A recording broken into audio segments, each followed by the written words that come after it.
semester bring in an act that they would go to, still get a discounted price ticket, and something that they'll remember for the college career. I think 90 cents is more than justifiable per semester. They bring in 2 big acts, one in the fall, one in the spring semester, so students who are graduating in December wouldn't miss out necessarily on a bigger show that was coming down the line that they might have felt they put money towards.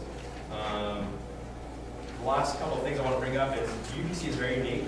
In terms of our fee users, I would hesitate to say that any of our fee users spend money more in the public eye than UBC would. A lot of our fee users have money thoughtfully spent, but not in the areas of where an everyday student would see it. UBC advertises like crazy, great advertising strategies, and I don't know if any of you guys were on Jeremy's debate that was held, but there was no one even stand in the room. I'm not worried that UBC will be unable to provide quality performances. If you look at the votes, it passed 8-3, and the primary problem faced within that vote was that people didn't see how UBC presented us with an increase. Wasn't typical because UBC hasn't asked us for an increase. And they were unsure of how to go about it. So that created some troublesome in terms of understanding. They wanted an increase from the get-go. That $40,000 budget increase was not pulled out of anywhere. Our subcommittee came up with the number originally. So I have no reason to knock that number down at all. It was CFA was approved. It was highly regarded by all my underclassmen on the committee. So. With that said, I will open up for questions. Senator Coleman. Do we know how many people attend the UBC events and where those figures are? Isn't that Mary, isn't that just the roster? Yeah.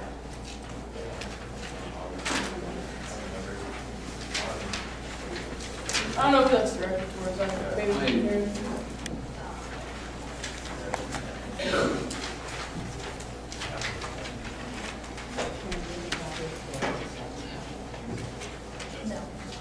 Are we trying to find those numbers and just?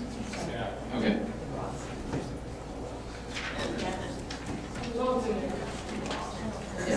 Senator Shalani, do you have a question for them? Well.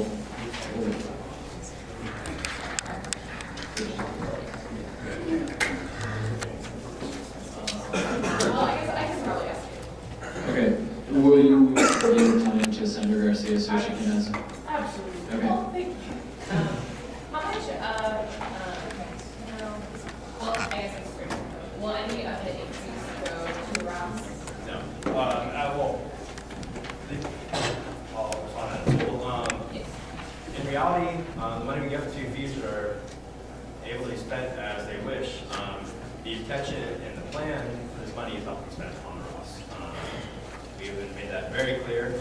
We clearly see the need for this type of programming, and in terms of large scale on this type of programming only is where the intention of CFA is expected to be spent. And we followed up next year as well to ensure that it's spent. Okay. Do we have those numbers yet? Or are we still waiting?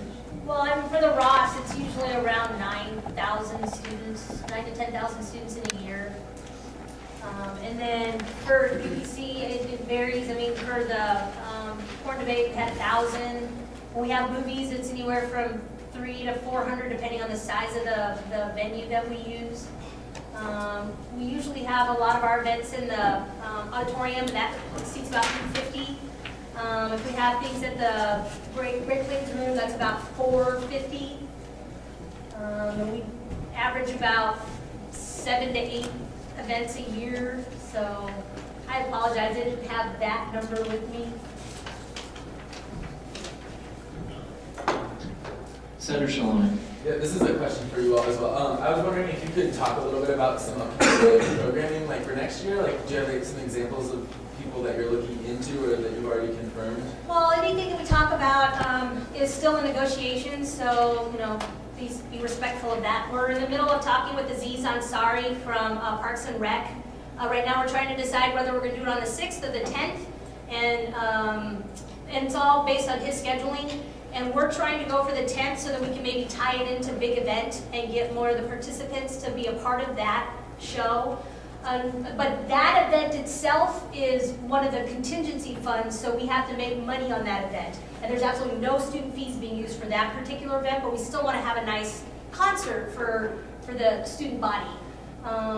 What's the other one? A radio happy hour? And maybe Carson, if you want to talk about Yeah, that. well, first, were you talking about this coming the semester later, or actually next year? I was thinking next year, but I Right. like hearing about the semester too. So. Well, I'll finish up that, but I will say next year we haven't done our indent selection yet, so we don't have any of those Okay. chosen. So But this is just like a preemptive thing. So that you Yeah, know right. More we would work with. Okay. we need to know what numbers we have to work with before we can put in bids and offers and those sorts of things. And our event selection is actually on March 28th. So we're currently researching. And in fact, we just developed a little survey that we're going to go around and each member of UPC has to go to 50 UNL students and find out what type of concert they want to bring to campus so that we can determine what genre really is what the students want. So we're going to make sure to cover East Campus as well. Because, you know, we can't just assume because they're on East Campus they want country music, because that's not the positive thing to do. So we are going to go out there. We're also going to send out emails. We're going to have it on our website. So we're really going to make sure to get a concert that the students want and not necessarily what UPC wants. Senator Redding. I just had a question about which events in this past year were contingency fund events. None. We have not tapped into the fund. In fact, the contingency fund got tapped out when I was on council in 1995 when we brought Midnight Oil, and we used our contingency fund and we just did not get the revenue in, so it got zeroed out. So it's taken us from that point until now. What ends up happening is if we have a concert and we pay and we charge non-student ticket prices, the revenue from that gets put into the contingency after we've zeroed out our balance, our budget. So it's taken and then we've had it locked into CDs, certificates of deposit, so that we can make interest on it. So it's taken us from 1995 until now to earn $60,000 to a point that we can have some type of a concert for the students. And we're hoping that the concert that we do, we can put money in so that we can have a concert every year and the students can benefit. I guess I have a follow-up on that then. Was the Blue Scholars event, that wasn't a contingency? No. Okay.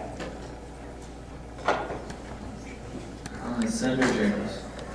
I know, Carson, and I got a question for you. I know when you presented in front of CFA, we talked about the $40,000 increase. You mentioned some of the bands and acts that you'd be able to get from that $40,000. Could you maybe tell the Senate here some of those acts that were around that $40,000 range? Perfect. Yes, I can. Some of the ones we were looking at, and this is both musicians and comedians and any entertainer that we could possibly get.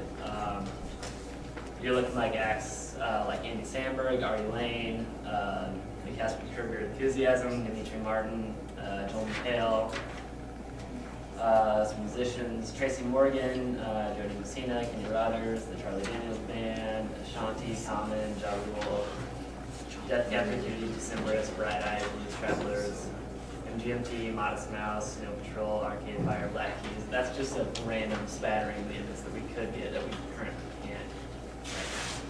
Thanks. Okay, Senator Garcia. How much did it cost to bring Ron Jeremy and Circuit So for the pornography debate, how much was that? 12, and that wasn't entertainment, it was a diversity education budget, but it was $12,500 was the cost that went to the production company that provided the two of them. Okay. And then airfare, which they actually gave us a discount on. And then hotel, I think that was it. So roughly 13,000?